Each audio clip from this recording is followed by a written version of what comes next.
Sejam muito bem-vindos ao Instagram da Ouro Fino Saúde Animal. Eu sou a Bruna Guerreiro, especialista técnica em reprodução na Ouro Fino Saúde Animal. Hoje a gente chega ao último dia das nossas lives da semana com foco em reprodução.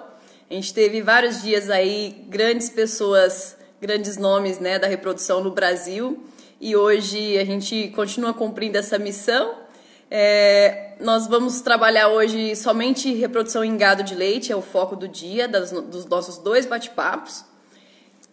E quero que vocês participem com a gente, fiquem à vontade, vamos mandando aqui pra gente as perguntas aqui nos comentários, ou fazendo perguntas direto nos comentários. E vamos chegando.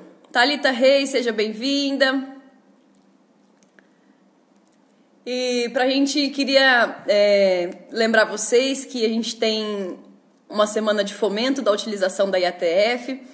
Deixa eu mandar aqui antes um abraço pro tio Cacá, que tá de novo aqui com a gente. Obrigada, tio. Família não conta, né? Mas todo dia ele tá aqui, gracinha. A gente queria lembrar vocês que a gente tem uma ferramenta muito bacana para divulgar, que é o nosso site, que a gente tem como objetivo fomentar a utilização da IATF, tanto para gado de corte como para gado de leite. Se você tem curiosidade de saber mais da técnica, quer saber mais sobre os nossos protocolos, baixar materiais técnicos super interessantes, acesse o nosso site www.sincronize.ourofinosaudeanimal.com. E antes da gente começar o nosso bate-papo, eu gostaria de convidar a nossa querida Juliana Matos, nossa repórter e apresentadora do Ouro Fino em Campo. Ela quer dar um recadinho para vocês. Oi, Brasil, tudo bem? Hoje eu vou falar um pouquinho mais baixo, que a gente está na casa dos outros, né? Então a gente tem que se comportar. Obrigada pela presença de todos em mais uma live. A gente está fechando a semana com chave de ouro, né? E falando de reprodução bovina, né, em gado leiteiro. E pessoal, vamos lá então. Ontem eu falei da nossa novidade podcast. Então, quem não pôde acompanhar a live de ontem, quero falar que a gente lançou o Ouro Fino Encast, que é o podcast da Ouro Fino Saúde Animal. Ele já está disponível em todas as plataformas, Spotify, o Deezer, e também já entrou lá na Apple, no podcast da Apple, certo? Quem tem iPhone tem o aplicativo ali, é só baixar e acessar o podcast. O assunto desse mês é mastite. Eu tenho certeza que quem trabalha com leite se interessa demais, afinal, né, Bruna? Se eu não estiver errado, o mastite também interfere na reprodução bovina.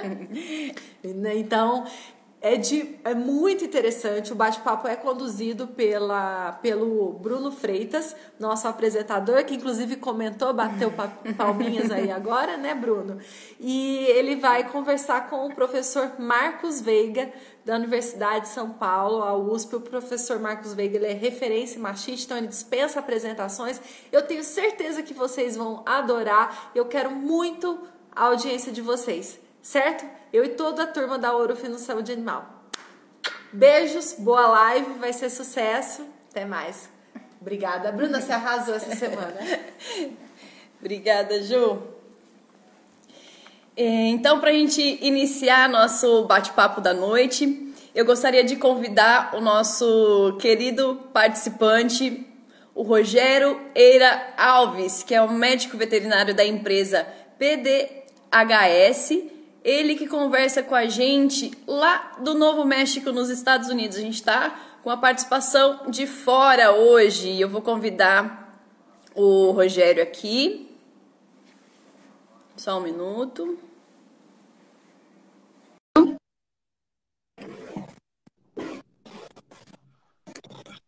Tudo bom, Bruno? Boa noite, Rogério. Boa Tudo noite. bem? Boa tarde para mim ainda, mas boa noite para vocês aí.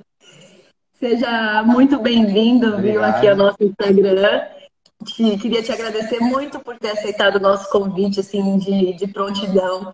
Para nós é um prazer enorme ter você aqui com a gente, viu? Para mim também, eu tinha comentado com o Eduardo que não sabia se eu estava à altura de participar dessas lives aí, porque o pessoal que participou de alta categoria, mas vamos tentar dar uma contribuição aí, né, com a nossa experiência e trocar uma ideia com o pessoal. Você tem muitos anos aí de experiência, com certeza o pessoal vai gostar bastante do nosso bate-papo, das suas dicas.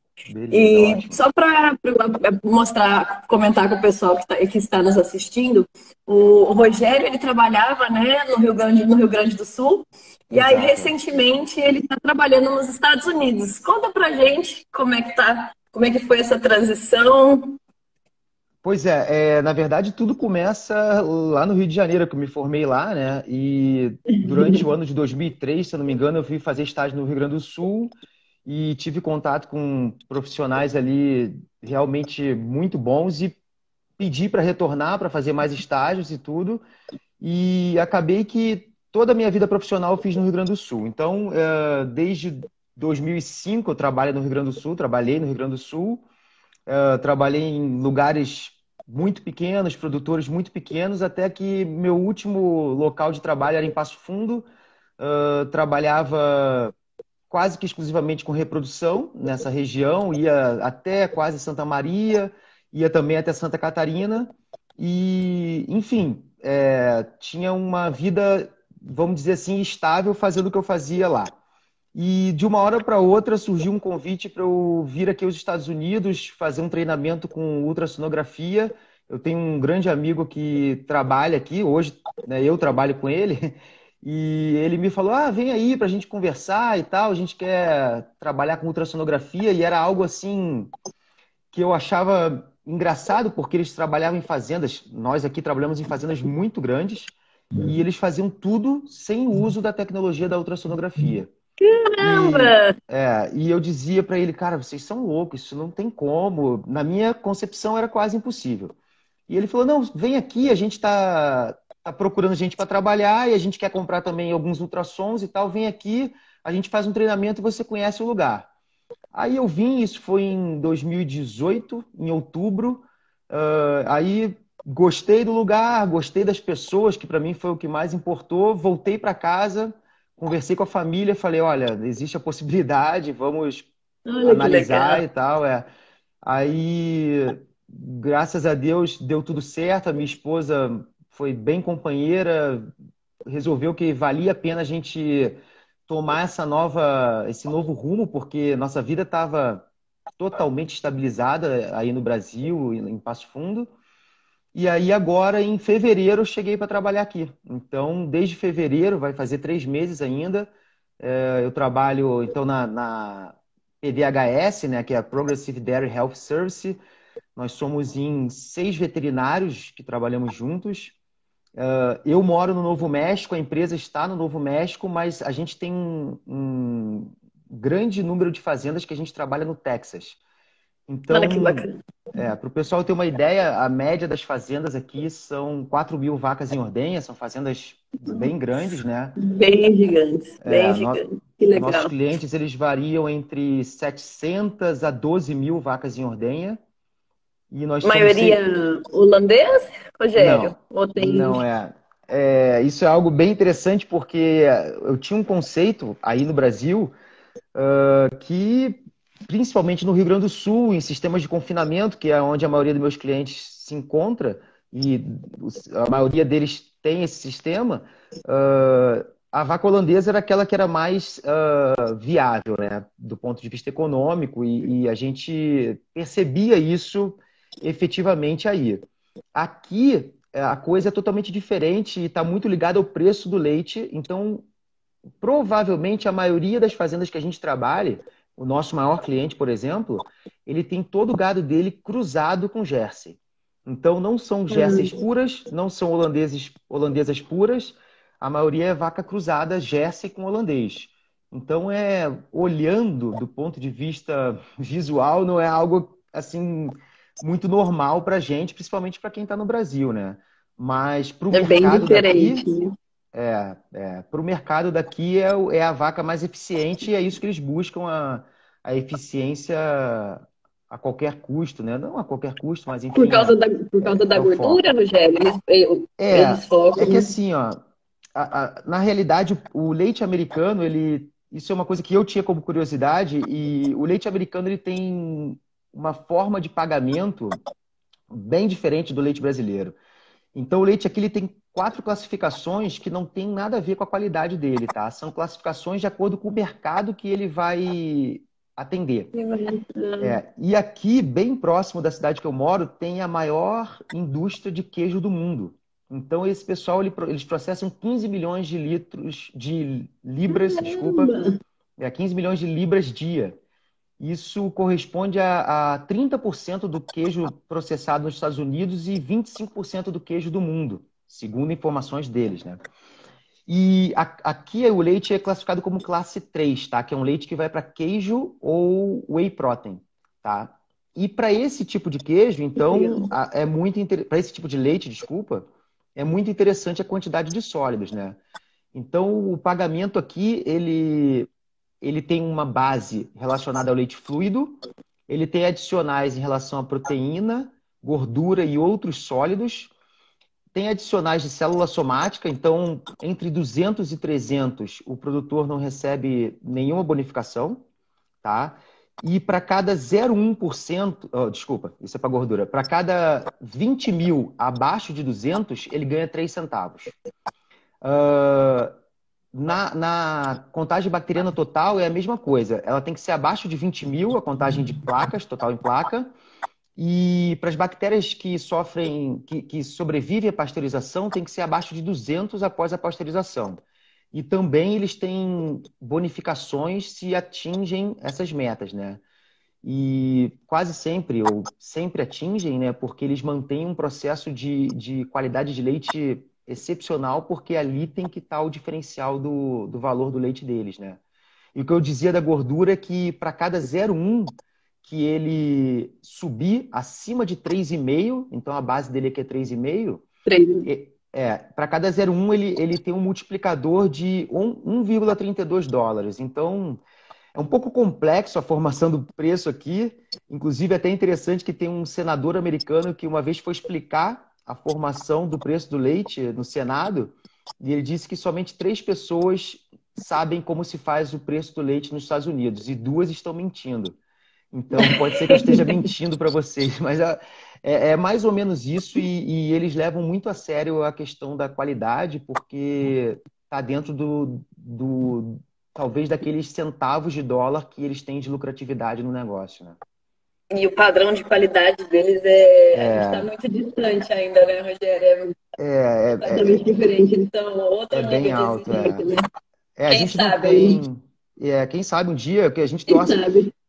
A gente não tem leite UHT aqui. É muito raro. Uma vez eu vi, mas a maioria do leite aqui é pasteurizado e o tempo de prateleira é muito alto. Ou seja, o leite aqui ele tem que ter uma qualidade muito alta porque o consumidor ele faz essa exigência e necessita para o mercado ter essa qualidade para ele atender os padrões de consumo e de tempo de prateleira também, né? Nossa, que bacana, Rogério. A gente fica pensando, né, no nosso mercado aqui, das poucas fazendas que fazem, né, já pasteurizado, e como o padrão muda completamente, né, pelo contrário. Aí, né, é que a maioria do consumo ainda né? Muito bacana, nossa. E eu queria, a gente está aproveitando, né, para fazer essa ponte aí, que a gente está falando, né, Brasil e aí nos Estados Unidos. Você está trabalhando com a reprodução, você está sentindo que aí a tecnologia está caminhando mais rápido do que aqui? Conta para a gente um pouquinho.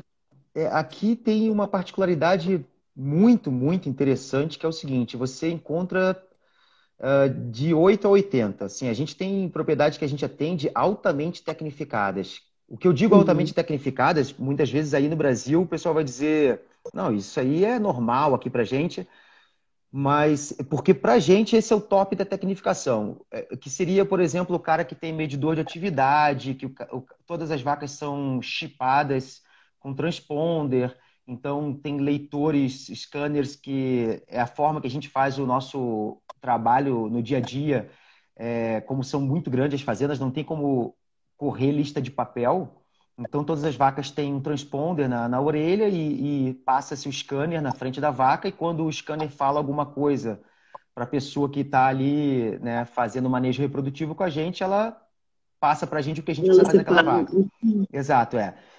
Algumas fazendas com portão de separação e tal. Então, existe essa tecnologia embarcada alta, mas muitas fazendas trabalham com uma tecnologia muito, muito, muito básica. E o que a gente vê de diferença aqui é que, na verdade, o que determina a eficiência de cada fazenda, e nós temos fazendas extremamente eficientes e fazendas não tão eficientes, é o envolvimento que as pessoas têm com as fazendas. E isso também a gente percebe aí no Brasil. Eu tenho algumas experiências aí no Brasil com fazendas que não têm tanta tecnificação, mas que o dono da fazenda, e ele sabe de quem eu estou falando, porque eu sei que ele está agora na live, ele tem uma dedicação tão grande com a fazenda dele, que ele é extremamente eficiente. E aqui se aplica a mesma regra. Então, mesmo que a gente tenha aqui fazendas que trabalham, por exemplo, com medidores de atividade, medidores de ruminação, double off sync associado à visualização de cio e tudo mais, essa fazenda muitas vezes tem os seus índices muito semelhantes a fazendas que trabalham única e exclusivamente com prostaglandina, GNRH e observação de cio. Então, isso para a gente fica muito claro que o envolvimento das pessoas que estão desde o dono, apesar que o dono aqui ele é muito ausente, tem fazendas que eu não faço a ideia de quem seja o dono.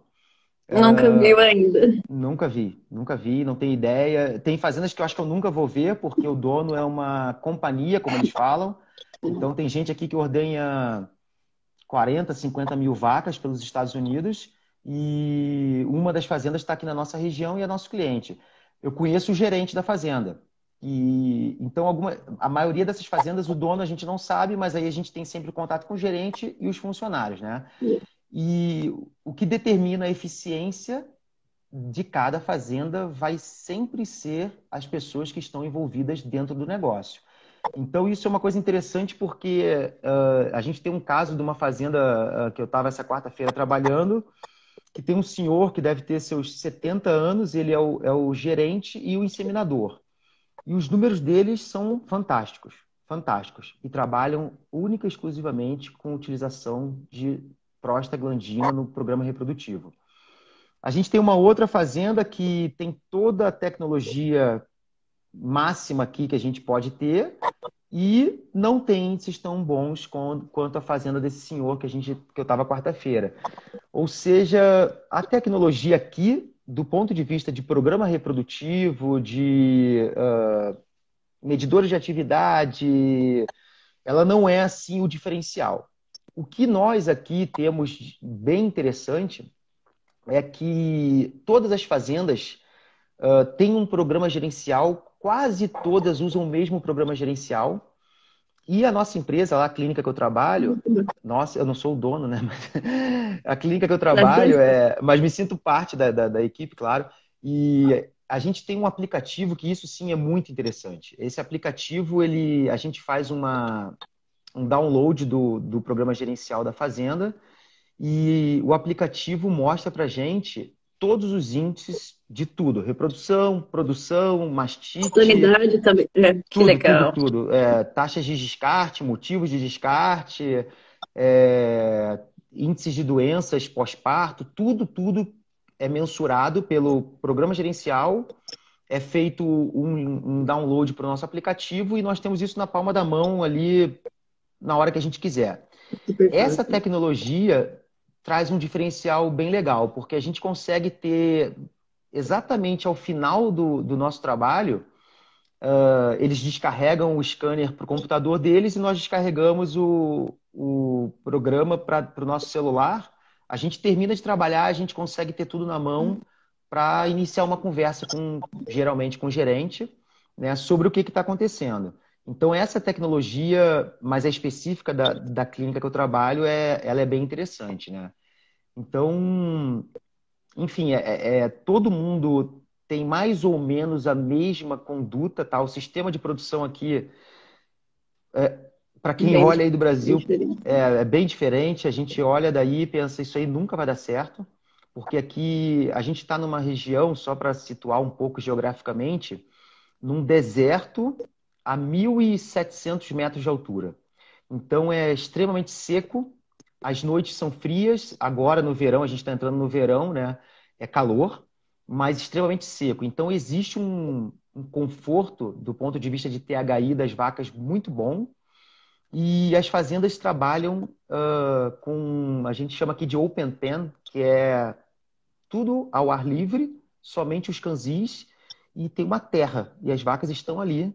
Então, se você olha aquilo, você fala, bom, amanhã está tudo morto de mastite porque vai chover, por exemplo. Não, seca tudo muito rápido. Então, os sistemas de produção aqui, eles são...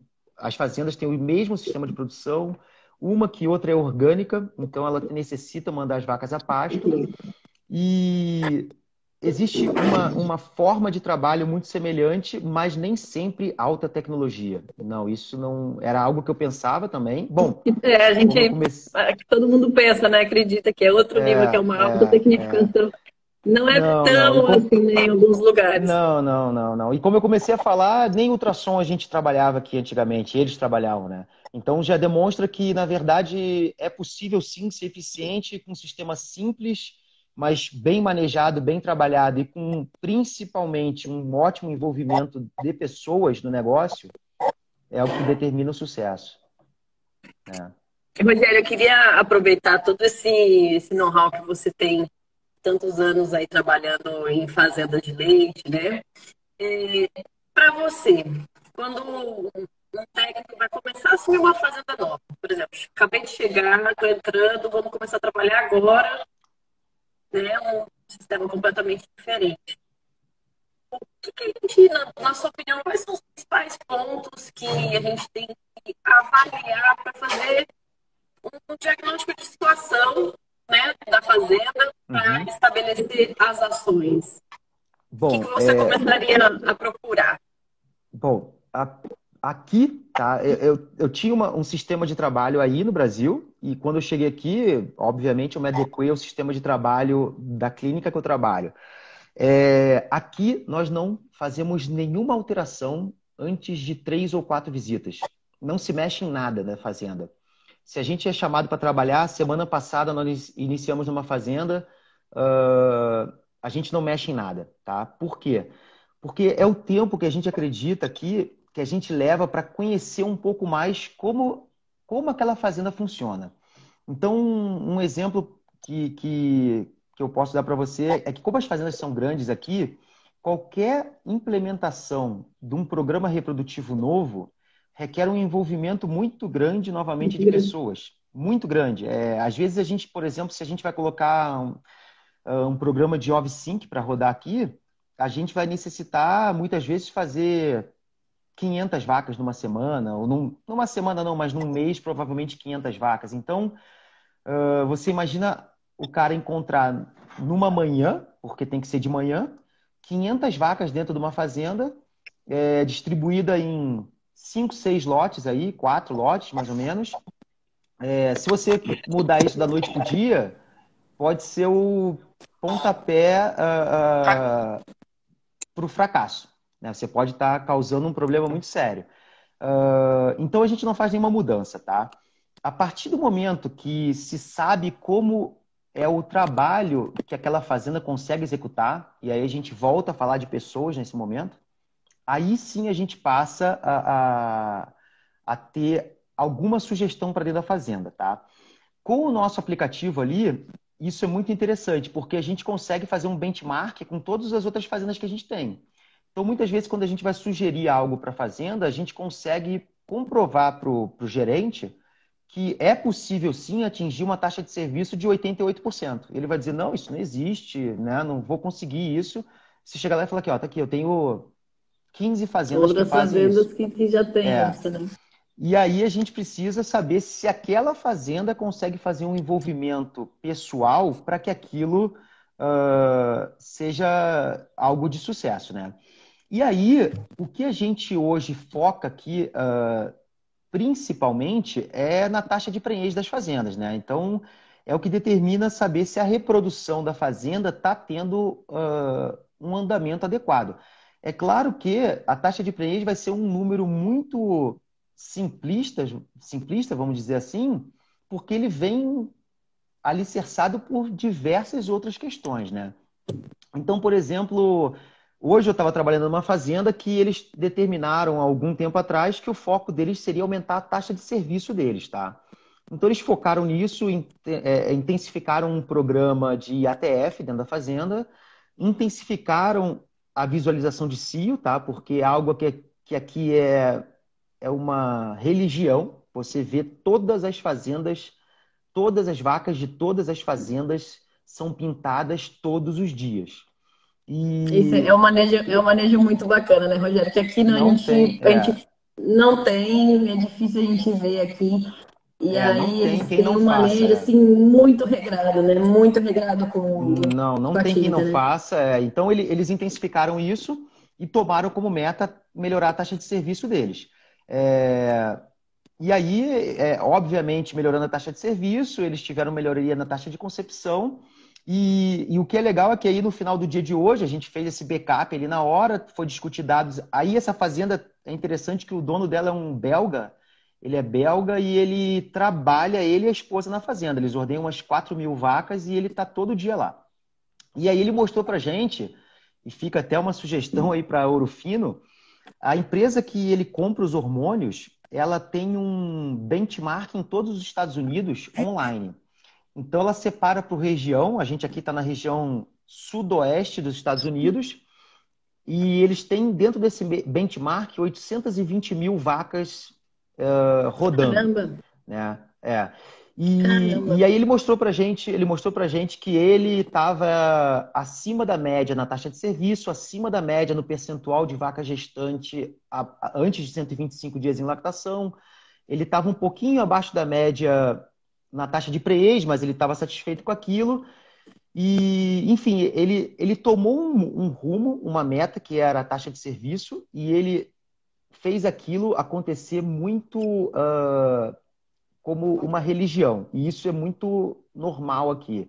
Eles tomam uma determinada direção e eles não vão mudar isso antes de Eles são ter muito dados sobre aquilo. determinados, né? Exato, Eles são Eles muito não vão mudar na determinados. semana que vem porque alguém entrou na fazenda e falou assim: ah, mas o meu vizinho lá fez isso, fez aquilo. Ele não quer saber isso. Ele vai executar aquilo que o técnico combinou com ele por muito tempo até que ele tenha consistência, né? Mas, especificamente dentro de dados que a gente aborda aqui, o que a gente vê? A taxa de praise é o nosso principal, tá?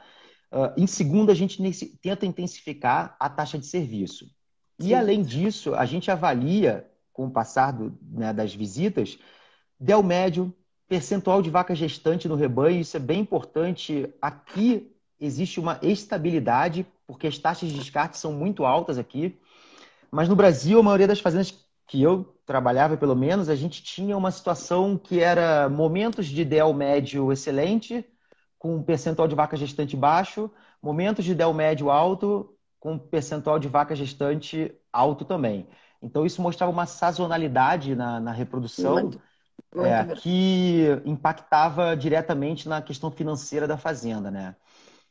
Eles aqui focam muito, muito na diminuição dos problemas de transição. Então, isso também é algo que eu sugeriria às Reflete, fazendas que... né? Muito, muito. Então, Super eles... positivamente. muito, muito, muito. Então, por exemplo, eles têm muita... Todas as fazendas, eu posso dizer, acredito que sim, tem um lote de pós-parto. Isso é outra regra aqui. E tem pessoas trabalhando exclusivamente no lote de pós-parto.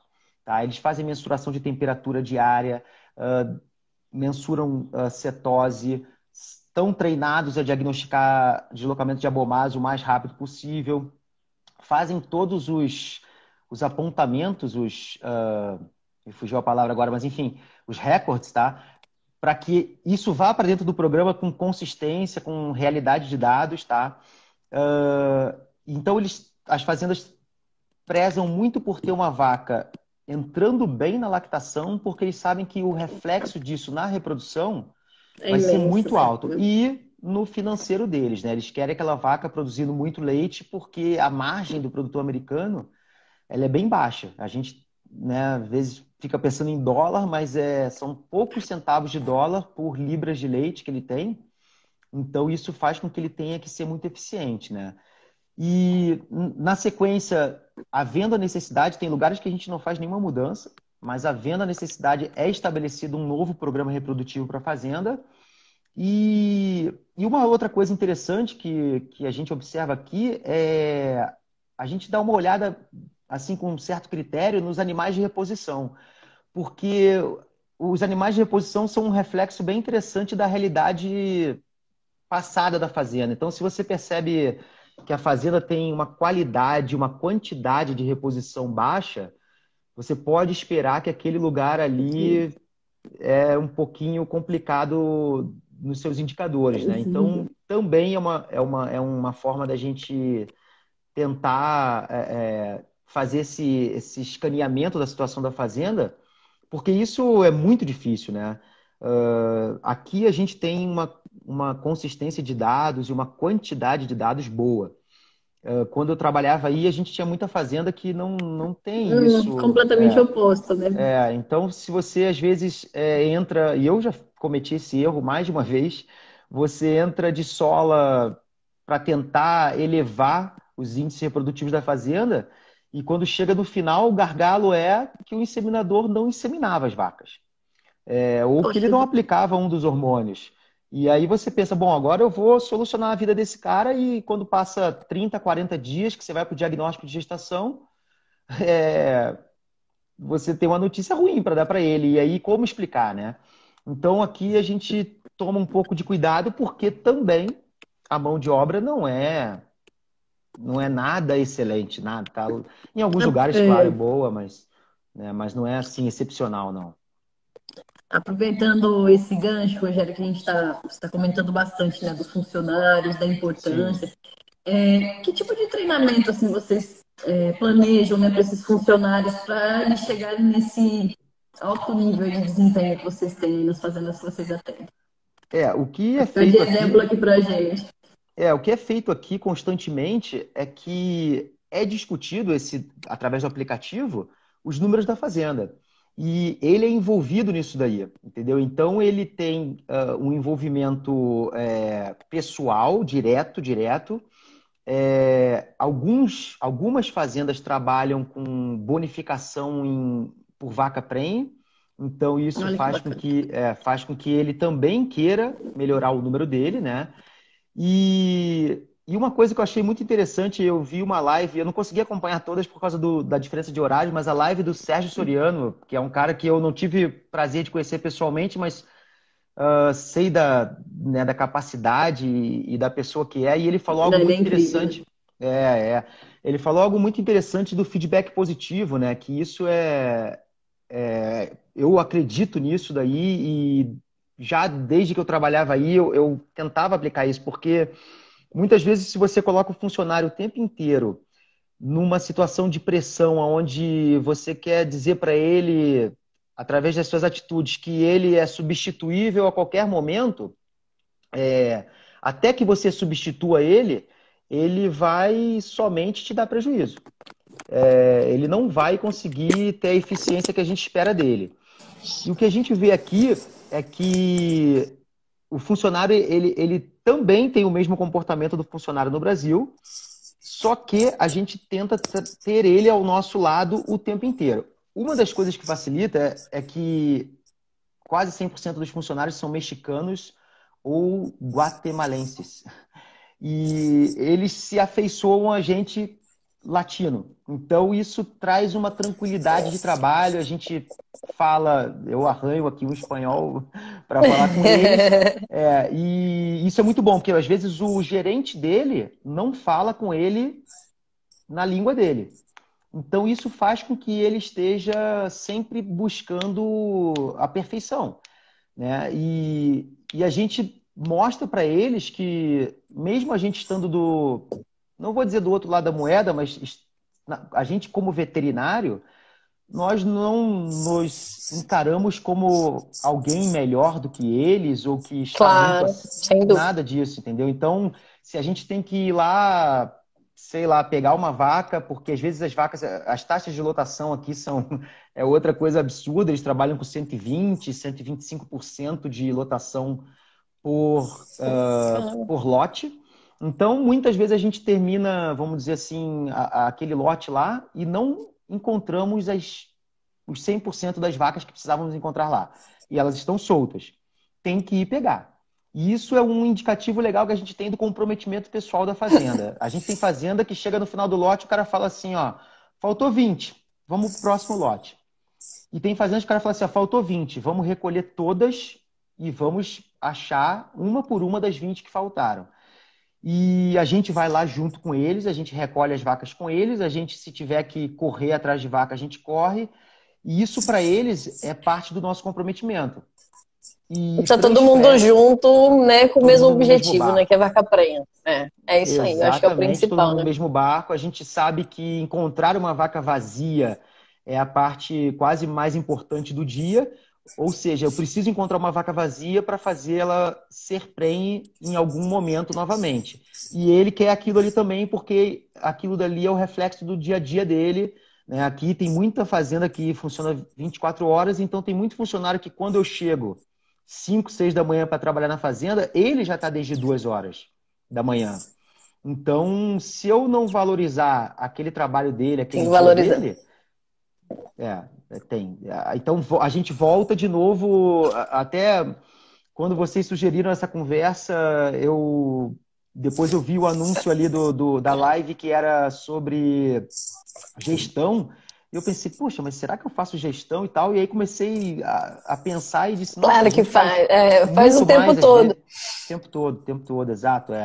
A cada vaca palpada... A próxima vaca, antes que você converse com o funcionário para saber o que ele espera de você em relação àquela vaca, é uma gestão, né? Não deixa de ser.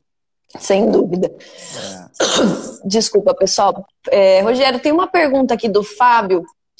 Já faz um tempinho que ele fez. Eu queria, desculpa de te interromper, vamos para a gente responder a pergunta dele. Fábio, claro. Boa noite. Obrigada por estar nos acompanhando aqui na nossa live de hoje. A pergunta dele é quantos por cento, qual que é a taxa de reposição por ano? Se é 20%, quanto vocês costumam fazer aí? Aqui é maior. Aqui é bem muito maior. É bem provável que as fazendas girem em torno de 30%, 35% de reposição. Há uma situação muito, muito interessante aqui, que a tecnologia do semi-sexado aqui ela é muito, muito forte. A gente tem um cliente que dá orgulho de falar, porque apesar de eu estar pouco tempo no time, mas esse cliente é um cliente que quem atende ele é um outro brasileiro, que é esse amigo meu que trabalha aqui, o Fábio, e esse cliente agora ele ganhou uma premiação Platinum de melhor fazenda de índice reprodutivo acima de 4.000 vacas em ordenha nos Estados Unidos, né? Então, eu vou abrir o nosso aplicativo aqui só para você ter ideia dessa fazenda. Deixa eu colocar aqui, me dá um minutinho.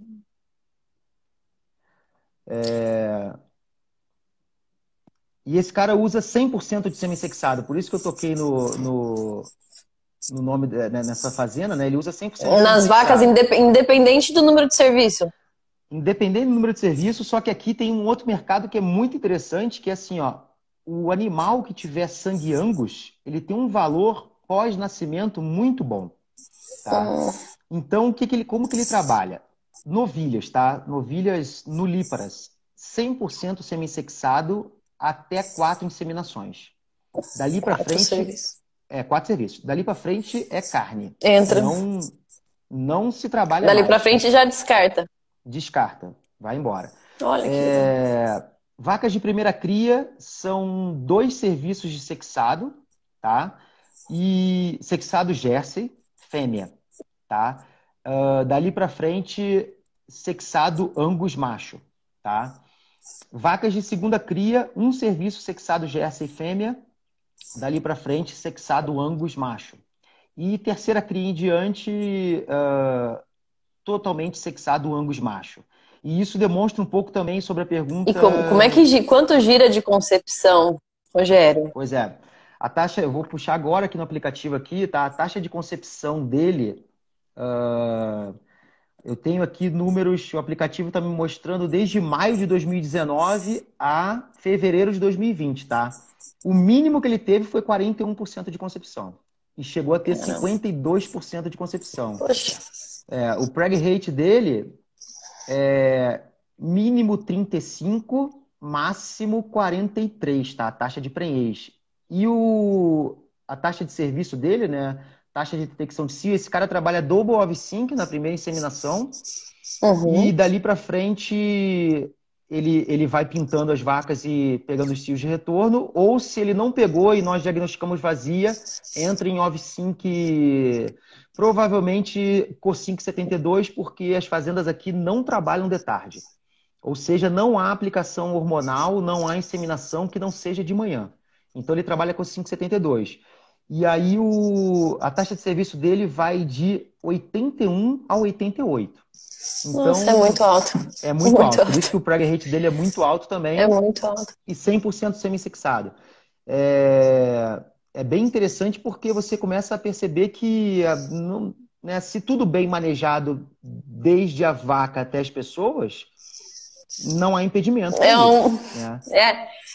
É a receita do sucesso, né, Rogério? É uma somatória de fatores que vão bem sucedido e exato. Quando a gente vê nesses índices assim. Só para voltar na pergunta dele, porque eu acho que eu não respondi, aqui assim, ó, então as taxas de descarte e de reposição são na faixa de 30% para cima, porque existe muito animal de reposição. Existe um mercado muito grande, tá? E as fazendas conseguem atender a sua própria demanda. Então, o que a gente vê muitas vezes é que o cara atende a própria demanda e se ele tem possibilidade de crescimento, ele vai ali fora e compra 300, 400, 500 novilhas muito fácil. O custo é baixo, né, da compra dos animais para reposição. Também. Isso que é bem diferente, né, daqui pra gente. Exato. Né? Aqui já o valor da reposição é muito alto. E outra coisa que também acontece, Bruna, é que geneticamente falando, não há uma disparidade muito grande. Aí no Brasil a gente percebe que às vezes eu tinha cliente que dizia, não tem como eu comprar porque a genética que tem ali não é aquela que eu quero ter aqui. E aqui não, aqui existe uma homogeneidade maior e isso faz com que se ele tem que ir em algum lugar comprar no vizinho, ele vai encontrar provavelmente a qualidade que ele procura. Então, as taxas de descarte são muito altas. E isso está ligado à eficiência das fazendas, tá? Eles não ficam com uma vaca com dias em lactação muito alto. Uma outra coisa interessante... Qual que é a média de número de lactações dessas fazendas que você trabalha? Só para a gente ter uma ideia de como é que é. Não mais que isso. Assim, ó, hoje, trabalhando, a gente tinha uma vaca com 5 lactações e... causou espanto na menina que estava fazendo o escaneamento das vacas pra gente. Ela falou, nossa, essa tem 5. Para ela aquilo tá velha. Não é o normal. Fora da rotina. Só que o que é importante é que eles não perdem as vacas. Eles conseguem levar elas até o caminhão. Então, eles fazem a taxa de descarte ser uma entrada de dinheiro para a fazenda. E isso também é muito interessante, porque eles não vivem só de vender leite, eles vivem de vender carne. De vender os animais. Isso aí. Rogério, tem uma pergunta aqui do José Wilson. Obrigada por estar novamente aqui nos acompanhando. Ele quer saber como é que funciona o horário da inseminação que você tem usado aí para o semi-sexado. Aqui não... até a pergunta dele se vocês atrasam, como é que é o horário? Se vocês atrasam o horário da inseminação aí. É uma pergunta bem interessante. Eu tenho uma amiga pesquisadora da Embrapa e quando eu estava no Brasil, estava conversando sobre isso, porque eu estava usando muito protocolo com implante em novilha e usando sexado e meus índices às vezes eram bons, às vezes não, e ela comentou sobre atrasar devido à questão da capacitação espermática no processo da sexagem, pelo que ela sugeriu, talvez já iniciasse um processo de capacitação, né, devido ao processo que o sêmen passa. Aqui não se trabalha de tarde, não se faz nada. Então, todas as vacas vão ser inseminadas de manhã. E, então, são 12 horas. 12 horas depois. 12 horas, exatamente. Não, peraí. Não são 12 horas. Não se observa cio que não seja de manhã. Então, se ela está hoje despintada agora de manhã e recebeu uma monta há 3 horas atrás, no meio da madrugada... Ele já insemina. Entendi. E isso dá para mim ainda uma sensação estranha devido a esse manejo que a gente tem aí no Brasil, porque o que acontece é assim, às vezes eu estou trabalhando num lote e o inseminador já passou naquele lote. E aí eu diagnostico uma vaca em cio. Era um diagnóstico de gestação, ela está em cio, a gente diagnostica em cio, observa muco, perfeito. E aí eu pergunto para a pessoa que está trabalhando comigo ali, né, escaneando as vacas para mim, tá, cadê o inseminador? Não, ele já foi embora. Já foi, já inseminou. Não inseminou aquela. Ele não inseminou aquela. Ele aí perdeu. Eu digo assim, tá aí, tem como fazer alguma coisa? Marca ela que amanhã ele vai inseminar. Eu digo, mas amanhã? Tipo, será que não é tarde?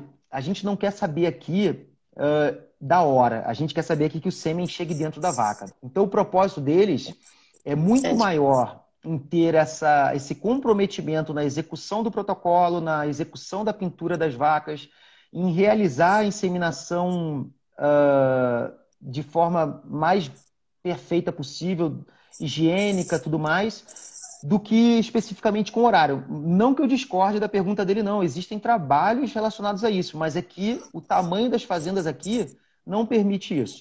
Eles precisam trabalhar... Tem que fazer... É uma adaptação, né, Rogério? Não tem o que fazer, é muito animal, não tem funcionário e... Exato, a relação de funcionário aqui, tem que só pra adaptar. Você ter ideia, é 1 para cada 200 vacas em ordenha. Então, se você imaginar uma fazenda de 200 vacas em ordenha aí no Brasil, teria uma pessoa, o que é impossível. Então, essa é a relação aqui. Você pega uma fazenda com 4.000 vacas, o cara tem, matematicamente agora, vai ter 20 funcionários, né? 20, queria fazer a pergunta do Ronaldo. Rogério, boa noite. Como é que funciona a TE e a FIV aí nos Estados Unidos, aí onde você está trabalhando? Ronaldo, muito obrigada pela sua pergunta, pela sua participação. Queria que você fizesse esse comentário aqui antes da gente encerrar a nossa primeira parte do dia. E teve mais pessoas que perguntaram sobre FIV e TE, então eu queria agradecer a pergunta de todos. A gente tem um projeto aqui para trabalhar com FIV, tá? É um dos motivos que também eu vim para cá. Só que aqui, nos clientes que a gente trabalha, são fazendas extremamente comerciais. Tá? Existe um que outro cliente que tem uma que outra vaca show. E essas vacas de fazendas comerciais aqui, a gente aqui não tem nenhum trabalho de TE ou FIV, tá? A gente tem pouca coisa de embrião que vem e é colocado para esses clientes. Mas aqui nos Estados Unidos, por exemplo, eu conheço lá na Califórnia, a Daniela Demétrio é uma brasileira que dispensa comentários, é excelente, excelente. E ela tem uma fazenda comercial que ela trabalha lá, que eles devem estar ordenando perto de 5.000 vacas em 2 propriedades, e ela trabalha intensivamente com embrião FIV e embrião TE lá. De coleta, né? Ela conseguiu colocar aquilo ali no dia a dia da fazenda dela. Tem coletas diárias, eu passei um tempo com ela lá, coletas diárias, ainda manda embrião para o mundo inteiro, é algo assim excepcional. Aqui nós não fazemos nada. Desse ponto, a gente recebeu alguma coisa de embrião esses dias atrás, fizemos algumas inovulações, mas o produtor dessa região aqui, ele, que nem eu te falei, ele nem assim uma padronização de vaca, eu posso dizer que existe. Ele aqui é extremamente focado na questão de ter um leite de alta concentração de sólidos, alta eficiência e, principalmente, como as fazendas são muito grandes, a gente volta na mesma tecla, conseguir fazer a fazenda girar 24 horas. Muitos deles vieram... Esse é o grande desafio. Muitos vieram de outros locais, né, Califórnia, Wisconsin e tudo, e quando chegaram aqui, eles triplicaram o número de vacas. Então, algumas tecnologias, como, por exemplo, TE e FIV, não entram na rotina deles porque eles já têm algo assim bem pesado no dia a dia. Agora, eu sei, tem um outro amigo meu, Felipe Camacho, também em Washington, trabalhando com FIV. Existe bastante bastante gente que a gente sabe que trabalha com TEA e FIV aqui, e muitos brasileiros, mas eu especificamente não é meu mercado. Excelente. O Thiago só pediu para você confirmar uma informação do número de funcionários. Ele está falando assim, Rogério, um funcionário para 200 vacas, é isso? O Thiago era meu cliente, o Thiago. Põe aí na tua fazenda aí um cara para tocar as 200 vacas e é isso aí, Thiago. E depois tu fica em casa lá, não vai plantar não, Thiago. Fica em casa, porque ele vai te chamar. Tem um monte... essa relação. Tem bastante gente aqui mandando abraço, dando parabéns pelo seu trabalho. Obrigado, olha que bacana. Rogério, para a gente terminar a nossa primeira parte de hoje, foi muito bacana conversar com você, muito gratificante, né? A gente ver uma pessoa que era daqui, está fazendo um trabalho tão bacana fora, tendo essa valorização que você está tendo aí. E trouxe bastante conhecimento pra gente, pessoal. Nossa, nós adoramos fazer esse link, né?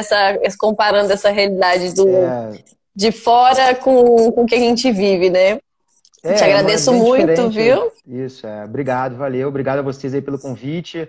Obrigado aos amigos aí que estão prestigiando, né? Que sempre é bom ter os amigos para dar... Tem estagiário, tem um monte de gente aqui mandando abraço. Que bacana. Claro. Não, valeu, muito obrigado. E a gente está sempre à disposição. Uma das questões até que quando eu conversei com o dono da clínica sobre essa live e falei para ele que eu pretendia falar do nosso aplicativo... isso é algo que mais para frente, se a Ouro Fino tem interesse da gente conversar sobre isso, eu acho que é um negócio que dá para colocar em prática bem fácil aí para vocês, para as fazendas, e vai ser um Olha diferencial. Que bacana.